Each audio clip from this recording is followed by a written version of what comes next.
Welcome to the Mets Pod, presented by Tri-State Cadillac. On today's show, we break down the week that was. Spoiler alert, very bad. Who's to blame for the team's struggles? And of course, how can they turn this thing around? As always, we review our predictions and close out the show answering your mailbag questions. So subscribe to the Mets Pod on Apple Podcasts, Spotify. You can watch on SNY's YouTube channel or wherever you get your shows.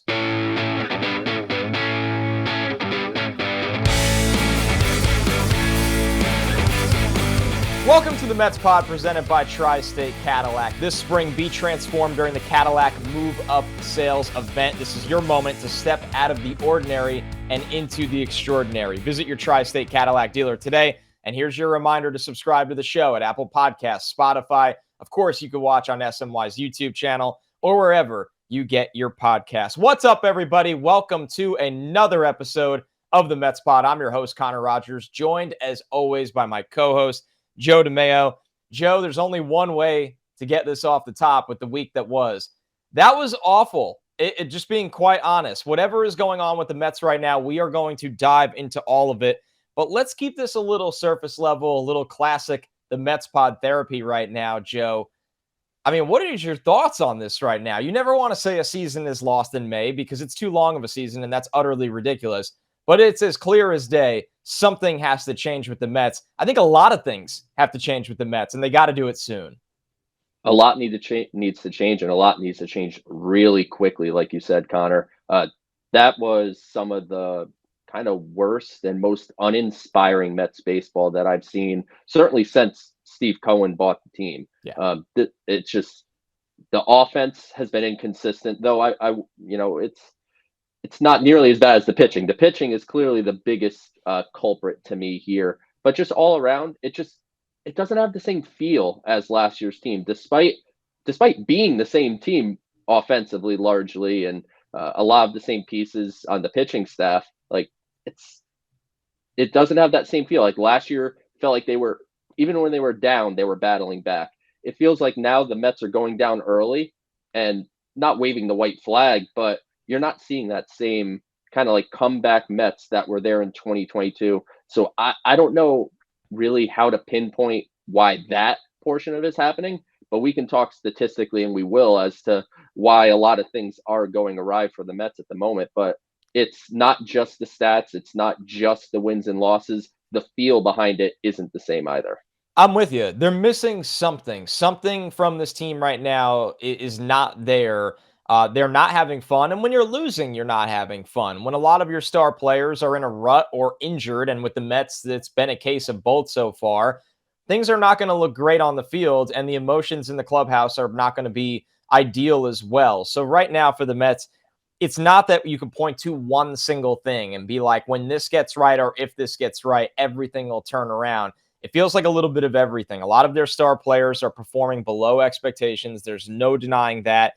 Whether it's a guy like Starling Marte that has not been himself, even Francisco Lindor and Pete Alonso have been very, very streaky, but those two have not gotten the help that they've needed from everybody else. And shocking, this team just does not have a lot of power right now either. And their power is very siloed. It's very in a vacuum. There's always really two spots in the lineup on any given night that scare you. So there's a lot to get through with this team right now.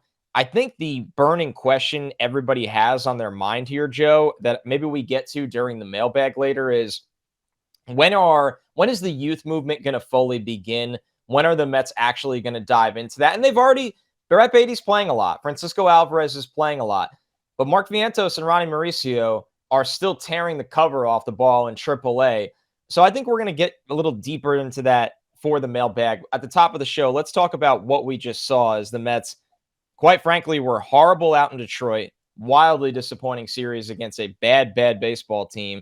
And things did not get that much better when they got home against the Rockies. Yes, they didn't get swept. That's a low bar to clear. The one game they won 1-0 on a Brandon Nimmo solo home run. You can't ask your pitching to be that perfect consistently, your defense to be that perfect consistently as well. And quite frankly, with the way the Mets pitching has been this year, that's impossible. Let's review the scoreboard, of course. And I know we're still curating what the name is going to be, but we'll go through this quickly of our predictions from last week.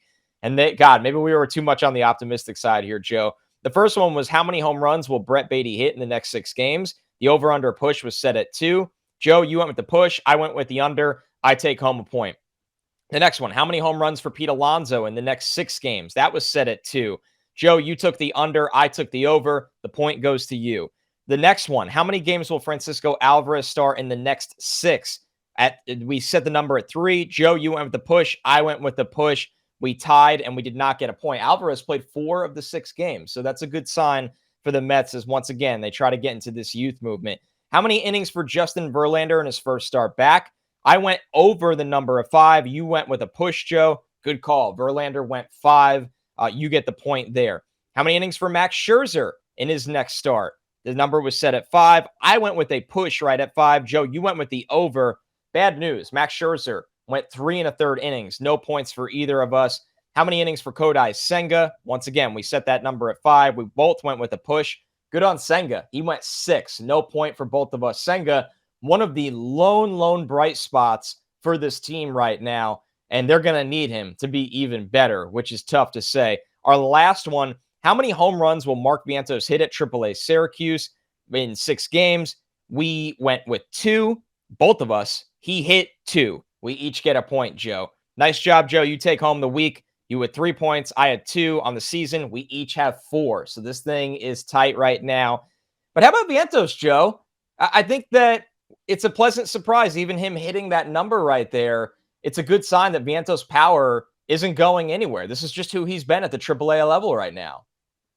Yeah, I think Mark Vientos has really kind of figured out AAA pitching, which is For a kind while. of for a little bit now. But the question is just, it's still the same for me as last week. Yes, the Mets aren't playing well, and there's a lot of inconsistencies at the DH position. Like, I think Daniel Vogelback is getting a little more heat than maybe he warrants. Like, he's not ideally what you want out of a DH, but OPS is over 800. So I know it's largely based on base percentage, but he hasn't been this automatic out that it feels like he's being painted to be. And Vientos just simply doesn't have defensive versatility at this point. He can't play the outfield. They tried that last year, and they quickly decided that was not going to happen. And he can't really play third base much either. So he's really a first base DH. And how does that fit on the roster currently? It's a tough fit, but man, I'm very impressed with Vientos, and it feels like a matter of time. And the roster will shake itself out, and he'll find his way up in Queens at some point. But it's just very good to see that, despite, I'm sure he knows that he warrants a call up. I mean, he sees what he's doing, but he still is just keeping his nose down, doing what he has to do in AAA, and hopefully eventually forcing the Mets' hand. All right, so we have predictions for this week right here. The Mets' next 7 games. They have 3 at Cincinnati, 4 in DC against the Nationals. I am tired every week of saying this is a great week for the Mets to feast on the minnows, because guess what? They are the minnow right now. They have not done that. They have not capitalized on the soft spot of the schedule. So let's set it right here, Joe. Over under push at 4. How many Mets wins in these 7 games? I'll give you the floor first for this one. It's so hard to not take the under based on how they're playing, but I'm going to try to be at least somewhat optimistic and say maybe the day off on Monday kind of reset their energy a little bit, and we'll kind of see how they take that into Cincinnati on Tuesday. I'll push. I'll say that they go 4-3 over the next 7 games, which is not good enough considering the opponents they're facing, but it's certainly better than getting swept and then losing 2 out of 3 like they did against Detroit and Colorado. So I'll push and say they go 4-3, and this time next week, maybe we feel just like a smidge better than we do today. I'm just trying to put an IV of optimism into this team right now. If they can't turn it around right now in this stretch, then I don't know. Right now, they are 10-10 on the road. They're 7-8 at home. Not much of a difference in the splits. But maybe getting on the road and getting away from Citi Field and getting some kind of spark at some point, I'll go with the over. It would be 5. I'm not expecting the Mets to pull off sweeps here or even win 6 of 7. But I think this is a stretch that they should win 5 of 7 games. And the Mets are in a rut. and the law of averages, when you look at this roster, or to take a line from Joe that he said for years on our shows, you are what the back of your baseball card often tells you you are. This team is a lot better than what they've put out so far. So Joe's going with the push at 4. I'm going with the over, hoping that they can get to 5 wins. It is pathetic that I'm saying I'm hoping they can get to 5. Our next one and last one is Mets quality starts. And for those at home that don't play fantasy baseball, a quality start is defined as 6 innings, 3 runs or less, 3 earned runs or less, of course. Over under push is set at 3 here, Joe. The Mets have been, I believe, the worst team in baseball in terms of pitching deep into games with their starters giving them innings. What do you think of this one, Joe? What do you have it at? So you kind of mentioned it. I was going to ask you the question. If you had to guess, how many teams in baseball currently, as we record on Tuesday morning, have less quality starts than the Mets?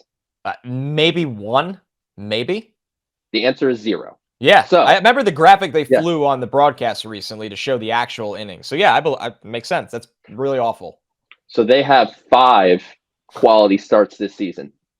5. That's In one almost hand. 40 games. We got 2 hands, and only one of them are filled up with quality starts. So to me, this is an easy under. It's hard to imagine they will get 66% of their quality starts for the season over the next 7. So I have no reason to have optimism for it. So I'm going under. I'm going under as well. There's no way I'm touching this line, even at a push. And it would be a real pleasant surprise if the Mets buck this trend. But for them to even get to a push, that's what they would be doing. As Joe pointed in the numbers, they would be bucking a trend. So as it stands right now, we saw a lot of these eye to eye, and we will review them next week as we always do. But we got to get into this rotation because obviously, considering that number in terms of quality starts or lack thereof, the rotation is going through a lot of struggles. I guess we start with the one positive note here, Joe, and that would be Kodai Senga.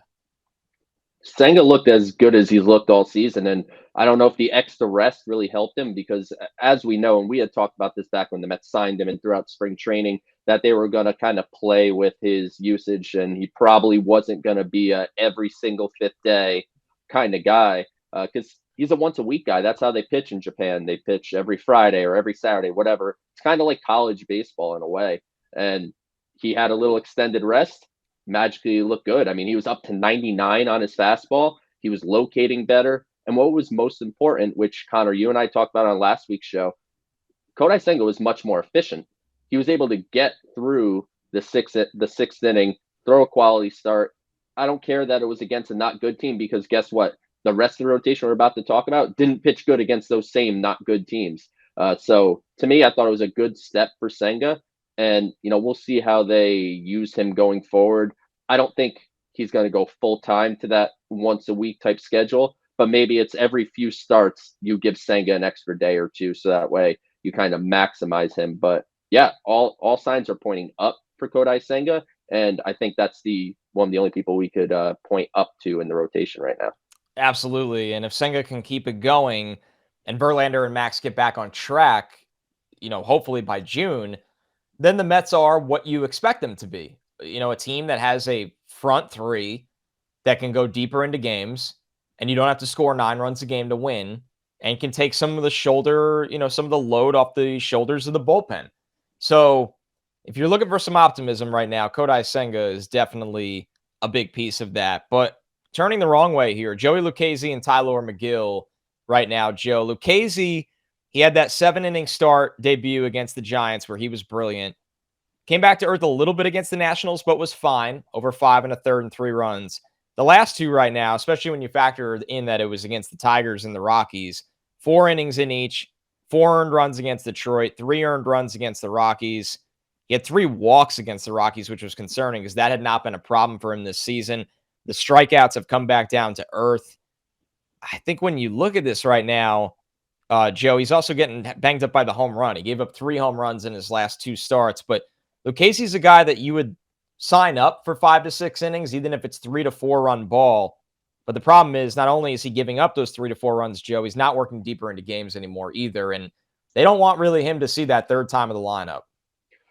I'm going to give him a little bit of the benefit of the doubt for the last 2 starts. And hear me out. I think a lot of people are probably rolling their eyes right now. But they pulled him early purposely in the start against Detroit.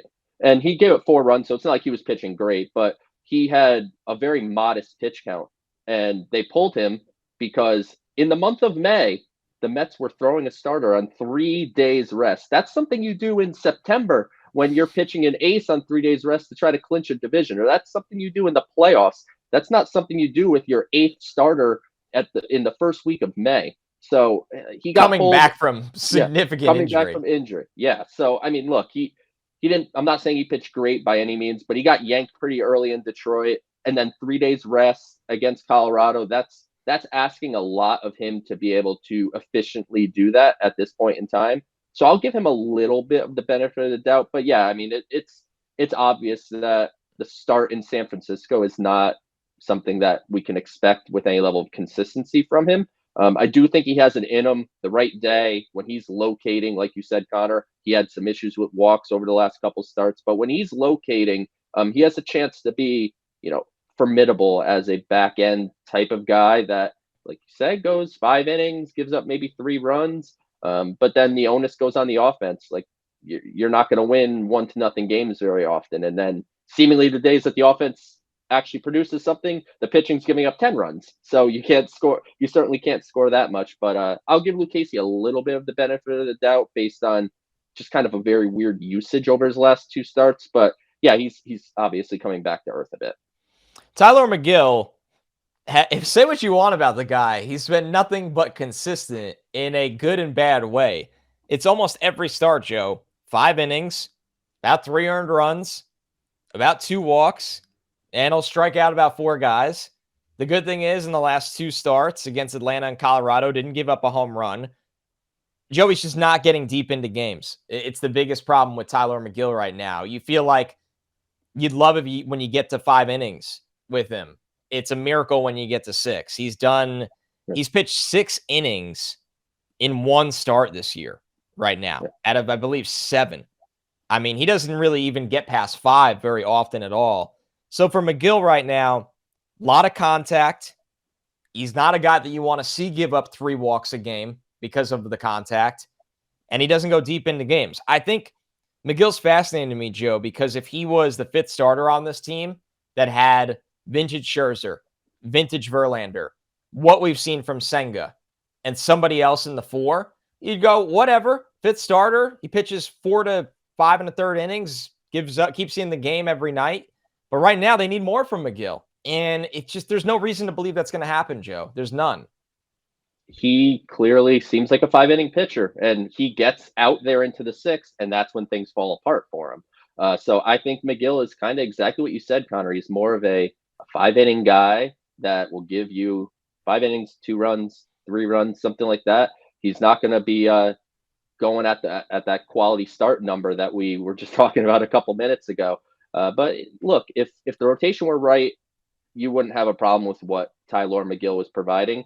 But given the uncertainty basically everywhere else in the rotation, everyone kind of has to step up a notch. And Tyler McGill at this stage is not showing that he's able to do that right now. And that's obviously a little bit disappointing. But I don't know. It's one of those things that I was ripping the pitching at the beginning of the show, and I came into this show ready to go after this starting pitching. And now that we're kind of like in conversation, I'm like, how mad could I be at Tyler McGill, the 5th starter Right. that's going 5 innings to it?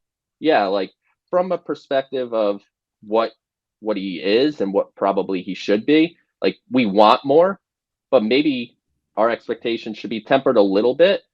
But if he's going to be that 5 inning, 2 run, 3 run guy, we need Max Scherzer to come back. We need Justin Verlander. You need Kodai Senga to be consistent. And, maybe Carlos Carrasco, who has a rehab start coming Tuesday night in Binghamton. I know he's making, I think, 2 rehab starts, and if all goes well, he'll be back.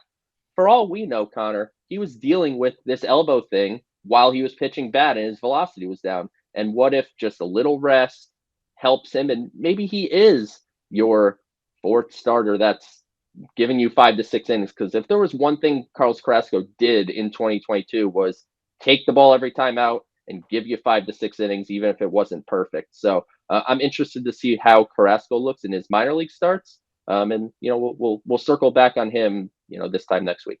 All right, Joe, let's move over to the big dogs here in Max Scherzer and then Justin Verlander. And Scherzer obviously dealing with health issues, but from what we saw coming off suspension, not great in his return pitching against Detroit. Joe, what did you see with Scherzer? What were the issues with him? It was all around a very bad outing for Max. And look, as pitchers get older, they sometimes do lose a tick or two off their fastball.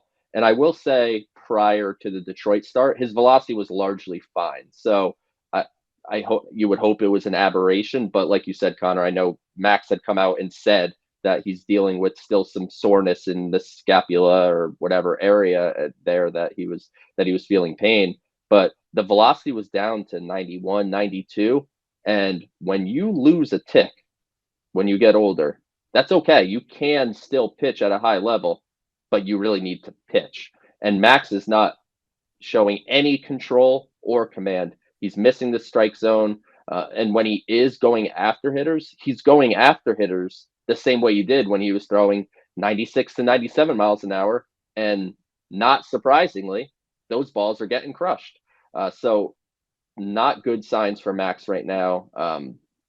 Coming off everything with the suspension and the weird schedule that he's had, like maybe that attributes to something.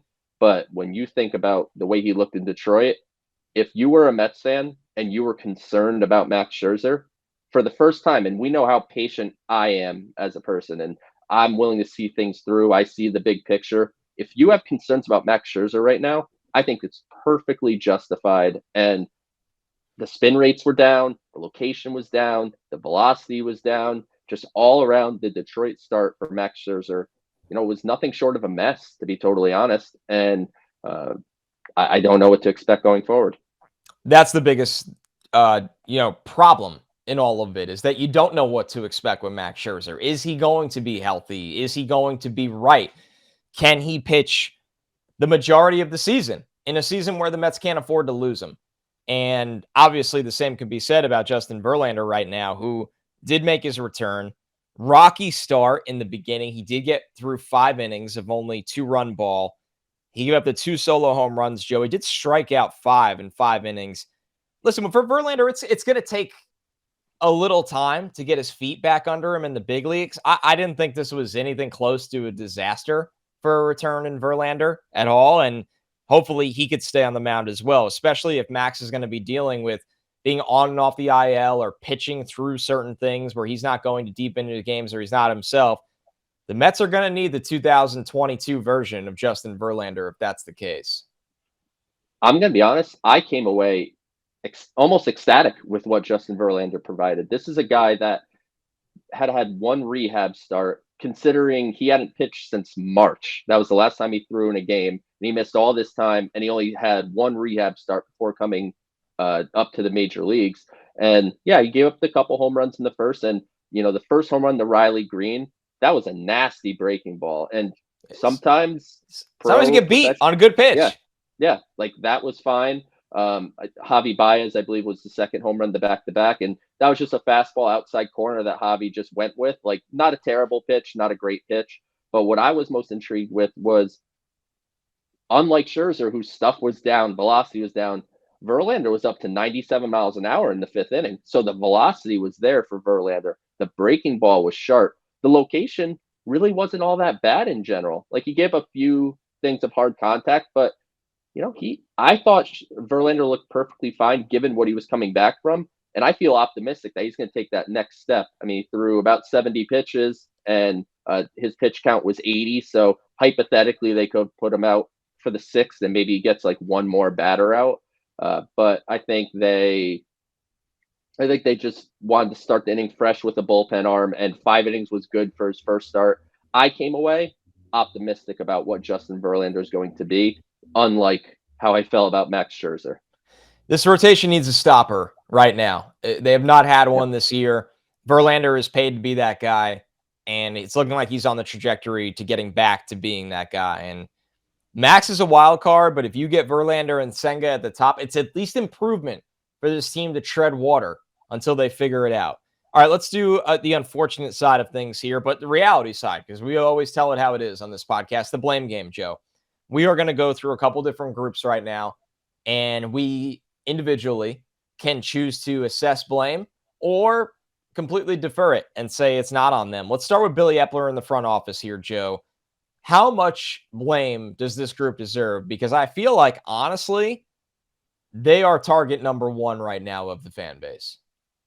Yeah, I think naturally they're target number one, and they certainly deserve some blame. Look, this is the team he put together. And what I will say from the starting pitching standpoint, one thing that obviously it's a huge risk to build around 40-year-old Justin Verlander and 39-year-old Max Scherzer at the top of your rotation. But if you look at what the alternatives were when Jacob deGrom left, I mean, Jacob deGrom was one of them, right? And We he's on saw the IL. shocking what happened there. Yeah. Carlos Rodon, who I was actively campaigning against the Mets signing Carlos Rodon on this show. That's And fair. thankfully they didn't, because he hasn't pitched yet for the Yankees. And there's no indication he's pitching anytime soon. Chris Bassett, struggling in Toronto. Taijuan Walker, struggling in Philadelphia. So when you needed to get a top end guy, Justin Verlander was the correct move. And he missed some time. That's what it is. And he came back, looked intriguing, I think, on his first start. But look, the depth has been tested a little earlier than expected. I did think when we were talking at the beginning of March that this was a team deep in both starting pitching and bullpen, and that is proving not to be the case. So, I mean, Billy Epler and the front office, I don't know if they accurately assessed what the depth were that they signed. Like guys like John Curtis, you and I had some hope for. He doesn't really look any good. You've had the injuries like Bryce Montes de Oca, I think would have played a good role, but he's been injured. Sam Coonrod looked great in spring training. He's injured.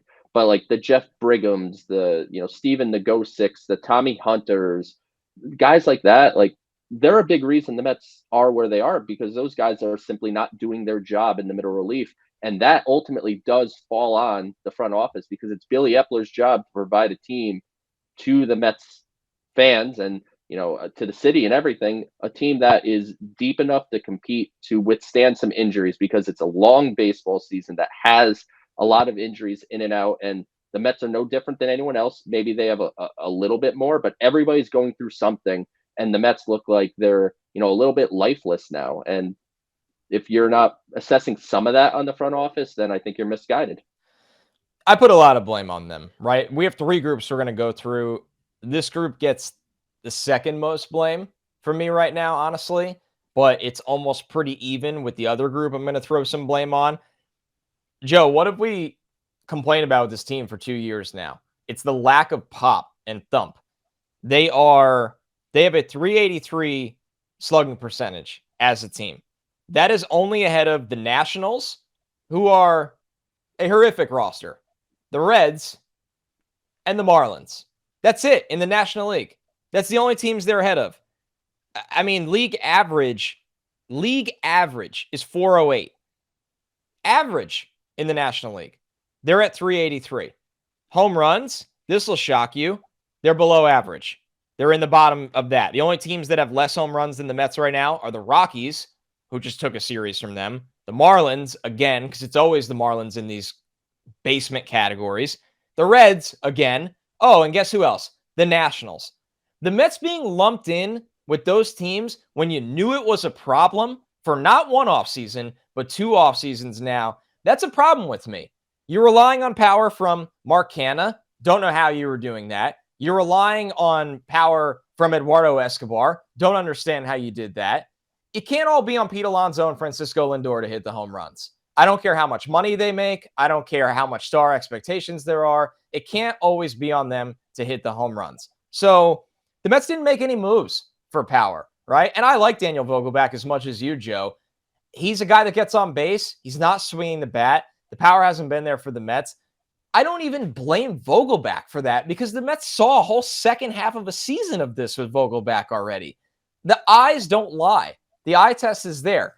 Maybe they get some more power the rest of the way, because if Vientos gets up here, one thing he does right now is hit home runs. We know Mauricio's hitting with power at AAA, although I would temper expectations if Mauricio makes it up to the big leagues. And I know you would say the same, Joe.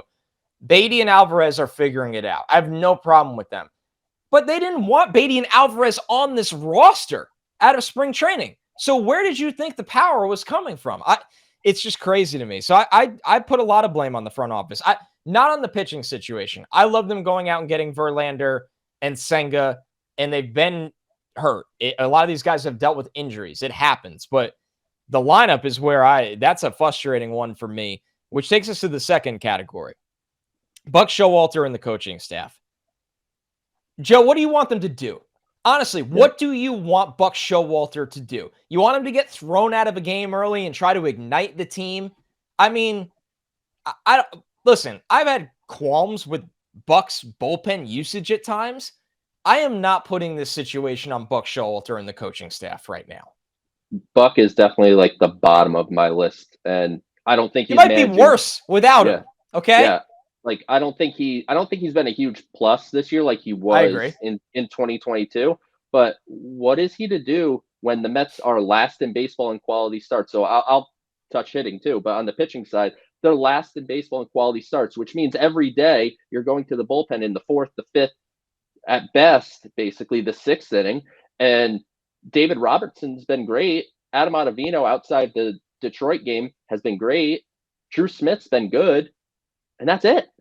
I mean, Brooks Raley's hurt right now, and he should hopefully be back. I believe he might have the minimum stay on the IL, so hopefully he comes back soon.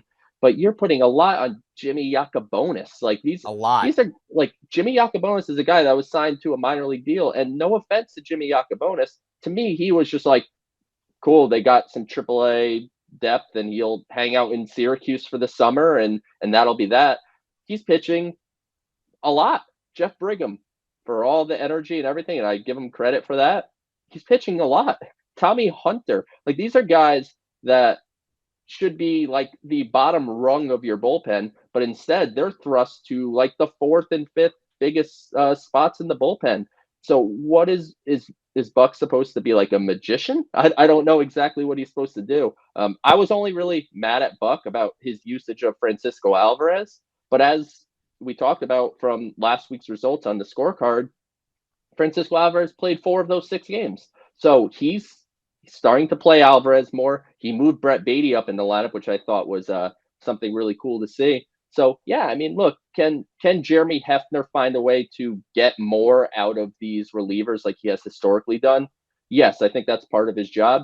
But at the same time, no offense to these guys. These guys aren't legitimate major league relievers at this point, and the Mets are relying on them far too often. So it's just a trickle effect of the lack of quality starts, the lack of pitching deep into games leads you to overuse your bullpen, and you're overusing your bullpen with guys that you don't even probably want in your bullpen. So I find it hard to go too hard at Buck. I think his hands are a little tied right now with the current situation with the Mets. But yeah, I mean, I guess you assign a little bit of blame to everyone. You can't absolve anyone of anything. But I think Buck is right now dealing with a pretty tough hand. The Mets don't pitch deep into games. They don't pitch well, and they don't hit for any power. And I'm not saying just home runs. They don't hit for power at all. So what do you want the manager to do? Right? And I'm with you, Joe. There's been times where I sat there and go, man, it hasn't been as good as last year with Buck. You question some little moves here and there. He is a manager that defaults to the veterans, and that drives people like us, podcasters, media heads, talking heads that love prospects, a little crazy. But that's not where I go, oh, man, this is Buck Showalter's fault. Category number 3. And this one, I should say probably even with the first one. But you try to be a little graceful because it is May, the beginning of May. And baseball is a sport that it's not only very hard, it's streaky, it's mental. It is a tough game to always be at your best. But the players right now, Joe, the reality with this roster is that Starling Marte is not giving them anything, right? Mark Canha is not giving them anything. Eduardo Escobar is not giving them anything. I think Lindor and Pete have hit a slump. McNeil's been fine. Nimmo's been good. Nito's been horrific. And Tommy Pham's been awful. Beatty's been good. Guilherme has not hit at all. Alvarez is starting to figure it out. Narvaez is hurt. I mean, that's a lot of names I'm saying that have been really bad that should at least be mediocre. Mediocre is the bar we're trying to get to here, Joe. Yeah, I think the players ultimately are probably the top. Like I know Billy Epler is I think they're probably neck and neck as far as I guess the blame game if we're going to call it that. But but I think Buck actually said it great after the last game. They he just said you just got to play better. Like Sometimes it's that yeah, simple. sometimes we overthink and overanalyze these things. You know, Francisco Lindor and Pete Alonso have additional pressure on them right now. But guess what? Francisco Lindor got a $340 million contract. That comes with the territory, man. And, Pete Alonso is one of the clubhouse leaders. And, look, Alonso is second in baseball in home runs, and he's up there in RBIs as well. So, like, it's not like Alonso's been, useless, but he's in a cold stretch, and he's a streaky player, and you could kind of tell where that is. Brandon Nimmo's just coming back to life a little bit. I guess he was not Ted Williams and not going to hit 400, but he's fine. Like Brandon Nimmo's far from a problem with this team. He's still getting on base at a great clip. He's still hitting over 300, stealing a couple bags, hitting a couple homers. Like more than happy with what Nimmo's doing. Starling Marte is the most puzzling to me because this is not just like when you think about Mark Canha, Eduardo Escobar, you were like, yeah, if these guys are league average at their position, that's fine. Starling Marte is expected to be an all-star. He's not expected to be league average, and he's not even close to league average right now. I don't know if he's playing hurt. I wonder if he's not right. Yeah, honestly. I don't know what the deal is, but Starling Marte does not look right in any sense of the word.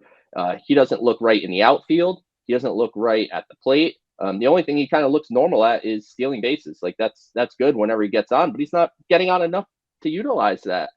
So look, the players need to be better. The pitching, look, the quality starts thing, that is in your control to a degree. Like you can't control it at bat, but these guys are getting to 90, 95 pitches by the time there's 2 outs in the 5th inning. Like you have to be able to find a way to be more efficient, and you have to find a way to put batters away earlier in counts. You can't be having routine 7, 8, 9 pitch at bats and expect to pitch long into games. So the onus is on the players. Look, they are getting the paychecks to do the job, and a good percentage of them are not. Like I know we will touch in the mailbag on a couple positives because there are a couple. It's not like 1 through 26 is just all a disaster. But I agree. But honestly, right now, most of it is, and that goes for the bullpen, that goes for the starting pitching, and that goes for the lineup. And the players need to. I don't know what the best way to say it. Like sack up. Like let's go. It's real baseball. We're in May. You're over the April, like blaming cold weather or being super early. We're 3 weeks or we're less than 3 weeks from Memorial Day. Like it's quickly going to be summer here. So the players need to step up, and they need to start stepping up now against the Minnows, Connor. They're facing the Minnows. They face Detroit. They face Colorado. They got Cincinnati and Washington now. These are the teams that, all right, if things aren't going well, you beat up on them, and that's where you improve your stats. And they're not showing any indication that's coming. 100%, Joe. Listen, I love this team, and there is nothing I hate more than having to turn on this microphone and talk about how bad the lineup has been or criticizing the guys on the team. I don't like doing it. And there are plenty of players, like you said, Joe, that have been fine, or they are in spotlights that they're asked to exceed expectations, and that's not fair to them, like the Tyler McGill conversation we had earlier in the show. But there are star players that we're all big fans of, and we want to be awesome, that are here and paid and have expectations to be star players, and they're not having average seasons by their standards right now. And like you said, Joe, they got to turn it around. And you brought up, we want to be a little optimistic. We are going to carry over that conversation in the mailbag in just a moment. And of course, look at what's ahead. But before we do, you're listening to the Mets Pod presented by Tri-State Cadillac. Subscribe to the Mets Pod at Apple Podcasts, Spotify. You can watch on SNY's YouTube channel or wherever you get your shows. We're going to take a quick 15-second break and be right back with our mailbag. This spring, be transformed during the Cadillac Move Up sales event. This is your moment to step out of the ordinary and into the extraordinary. Visit your Cadillac showroom today. Welcome back. It is time to close out the show answering your mailbag questions. And Joe, I was going through your mentions, and a lot of people were like, just give me something to be happy about. And I knew our very long intro of the show was going to be honest, as we always are. But baseball is a long season, and you could always find a little hope in some places. So this first one is from Steve Miller. He said, give us one or more positive from the season so far, since we're all pretty down right now. And Joe, one thing that stands out to me is the division hasn't been that good. Honestly, it's every time I think, wow, the Mets have been bad, and it gets worse each week. Then you open up the standings, and I follow the Braves closely, not just because I'm a Mets fan, but also because I'm an avid fantasy baseball player, and I am somebody that has rostered Max Fried as a keeper player for a while now. And Max Fried is going back on the IL again. The Braves, if you haven't followed it as Mets fans, have dealt with rotation issues all year, and they are getting worse right now. Braves lineup's amazing. Braves are a really, really good team. Honestly, feels like the Braves are going to win the division again. But when you look at this division as a whole, there is no excuse for the Mets to not be competitive if they can just turn this around a little bit. Not be great, just be good. That is my biggest, bird's eye view of all of this right now, Joe. Yeah, when you look at Atlanta, like the pitching staff is really kind of Spencer Strider and then guys. Like the pitching's not quite there. The offense is legit. Like you saw them at Citi Field, and it's just like that's just a different looking lineup than what the Mets are putting out.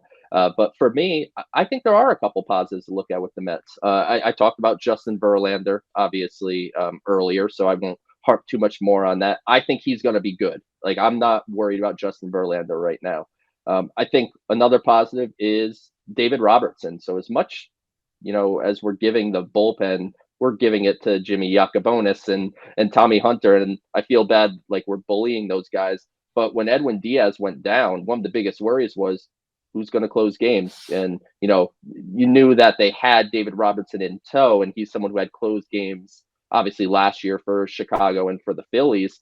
But how would that translate at his age, trying to close and kind of fill in the shoes of Edwin Diaz? And David Robertson's been nearly perfect.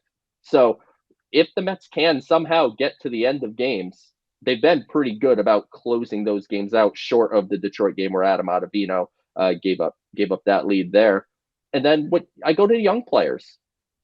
Brett Baty looks fantastic. He looks great, man. Yeah, great. He looks absolutely ready to be in the middle of the lineup, and kind of reaffirms to me that I wasn't completely stupid when I said I think he should be on the opening day third baseman, because he spent a couple weeks in Syracuse and has just come out raking and playing really good third base as well. He's in the 83rd percentile in outs above average right now amongst third basemen. So for all the hype about concerns about the defense of guys like him and Alvarez, they both have been great defensively. And Alvarez is the next on my list of something to feel positive about. This is a kid that this past offseason, I had to answer questions on this show, from friends, on Twitter, wherever, to try to convince people that Francisco Alvarez will be capable of being a big league catcher, period. Not a good one, just a catcher. And he's been fantastic behind the plate. His framing right now, he's in the top 5 in baseball. He's a top 5 pitch framer of all catchers in the sport. A guy that months ago, we didn't know if he would play the position at all. The throwing arm is strong. I mentioned the stat last week about the stolen bases. Like, obviously that's not working out, but sometimes that's not always all on the catcher. And what's most important to me is he's getting that consistent playing time. And now he's starting to hit a little bit. Over the last 14 days, as of this recording, Alvarez is hitting 304 with a 385 on base percentage. The power hasn't quite got there yet, but let me tell you, that power's coming. If there's one thing Francisco Alvarez is going to do at some point in time, he is going to hit for power.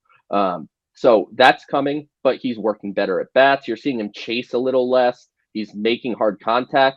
Like, he's maturing in front of our eyes as a 21-year-old kid that's now getting playing time at the major league level for the first time. So when I look at it, I look at Verlander, I feel good about Robertson, and even, a little nod to Ottavino, despite the Detroit outing. I think he's been very good. So the back end of the bullpen, I think, is pitching to expectations.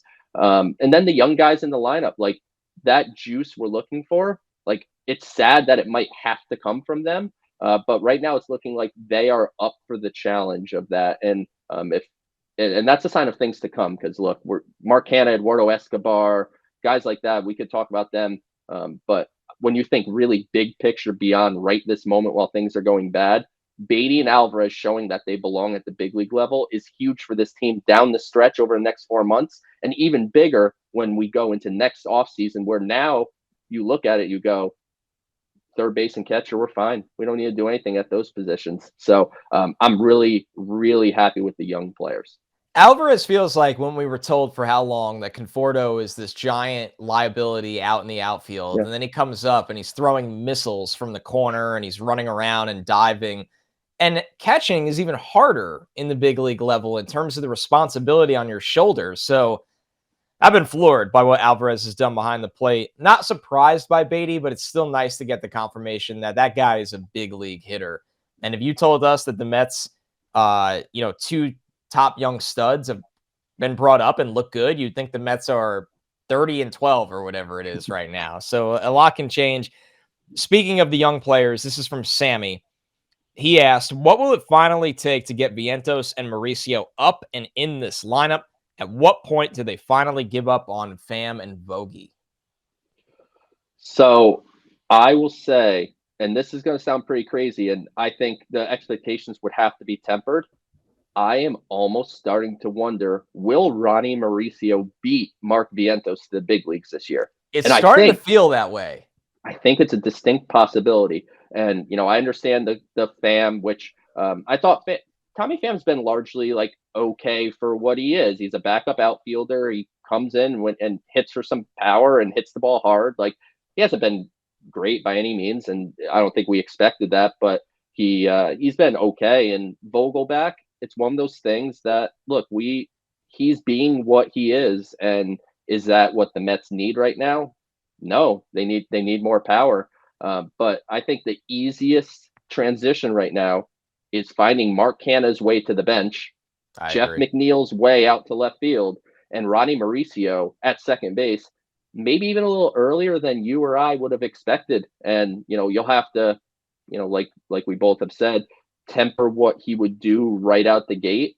But I am starting to get this feeling, and it's not sourced or anything, but just I have this feeling that Mark Vientos' time to come to the big leagues is not imminent, which, knowing history, I think maybe Thursday he'll be called up or something.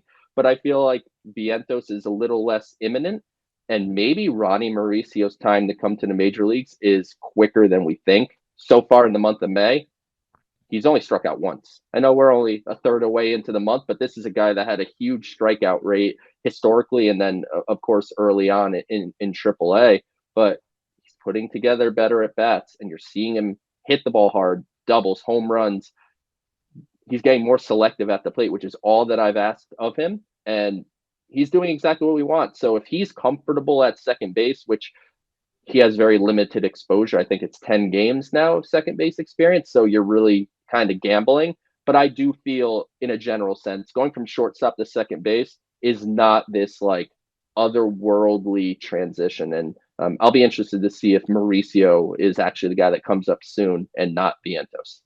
Mauricio might be the biggest story in the entire Mets franchise this season so far. It is unbelievable.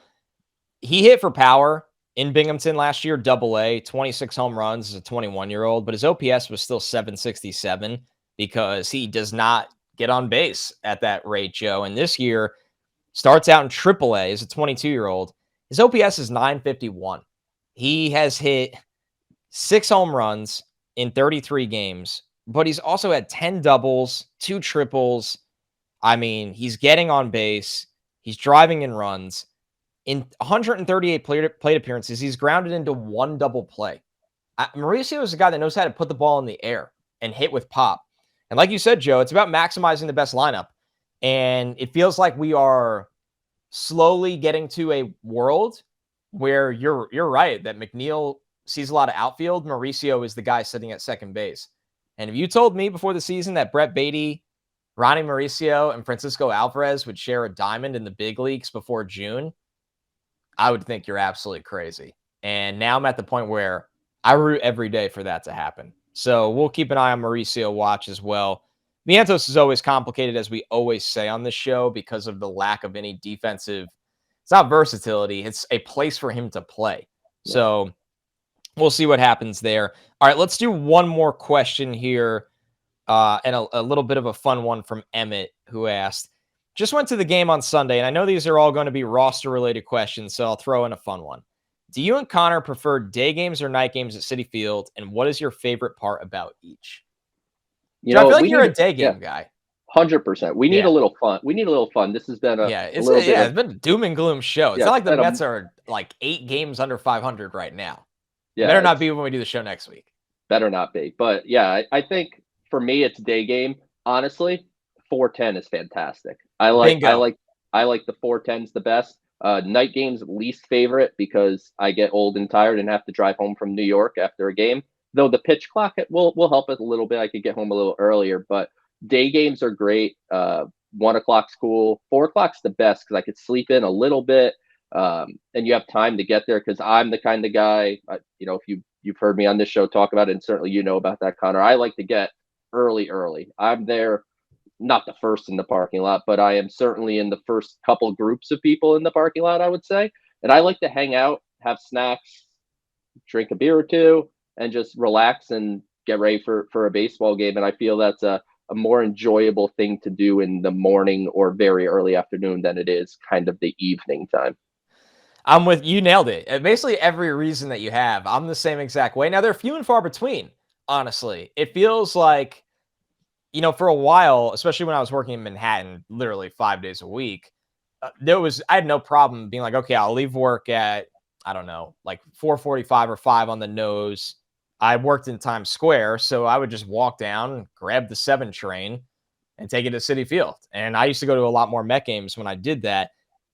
The way home at that night, especially me being in Hoboken like that, and for a lot of people that go back that way, you're tired. You got to work the next day. It's a long way back. Like you do it because you love the team and you love baseball, but there's nothing like that 4:10 start on a weekend. Like you said, Joe, you don't have to be up early and out the door. You can go out to lunch if you want. You get to the parking lot early. You pack sandwiches. And when you leave at night, you still have some of your night the 4:10 is the way to go. So it is that sweet spot. But day games are a lot of fun, man. On a beautiful day, there's nothing like being out at Citi Field, especially with all the options to eat, a lot of great places to walk around and see the game from. So a little bit of a fun question to close out today's show. Man, that was a lot. They got to turn this thing around. That was a lot to get through today, and we're hoping that they do. This is the Mets Pod presented by Tri-State Cadillac. This spring, be transformed during the Cadillac move-up sales event. This is your moment to step out of the ordinary and into the extraordinary. Visit your Tri-State Cadillac dealer today. And a reminder to subscribe to our show at Apple Podcasts, Spotify. You can watch on SNY's YouTube channel or wherever you get your podcasts. Thanks so much, everybody. We'll catch you next week.